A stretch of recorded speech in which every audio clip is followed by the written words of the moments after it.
ক্রীড়া বিশ্বে ব্যস্ততা কাটছেই না, একটার পর একটা আসর চলছেই, মেগা ইভেন্টময় কয়েকটা মাস।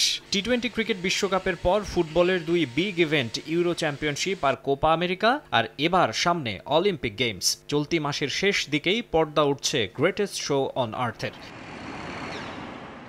ফ্রান্সে ওপেনিং সেরেমনি ২৬ জুলাই, তবে কয়েকটি ইভেন্টের কম্পিটিশন শুরু হবে ২৪ জুলাই, চলবে ১১ আগস্ট পর্যন্ত। রাজধানী প্যারিস সহ ১৭টি শহরে হবে খেলা। ৩২ ডিসিপ্লিনের ৩২৯টি ইভেন্টে অংশ নেবেন সারা বিশ্বের অ্যাথলিটরা।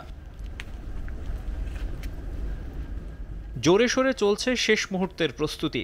এরই মধ্যে তৈরি হয়েছে অলিম্পিক ভিলেজ। কদিন বাদে এখানে একত্রিত হবেন ১৪,০০০ মানুষ। ভিলেজের সাইজ ৭০টি ফুটবল মাঠের সমান, যেখানে রয়েছে বিশাল ডাইনিং হল, রয়েছে gym, training ground, polyclinic, prayer room এবং অ্যান্টি ডোপিং সেন্টার।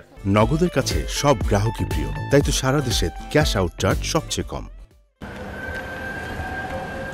পুরো সাইটটি ঘুরে দেখার জন্য রাখা হয়েছে সুব্যবস্থা। ইলেকট্রিক বাহনে অ্যাথলিটরা অলিম্পিক ভিলেজ ঘুরে দেখতে পারবেন। সেইন নদীর পাশে অ্যাথলিটরা যাতে নির্বিঘ্নে সময় কাটাতে পারেন, সেটাও নিশ্চিত করতে চায় কর্তৃপক্ষ। অলিম্পিক গেমস শেষ হলে ভিলেজের এই ভবনগুলো নতুন করে সাজানো হবে। পরিকল্পনা রয়েছে রিমডেলিং করে নতুন ৩,০০০ ফ্ল্যাট তৈরির। মাকসুম আলম খান, সময় সংবাদ।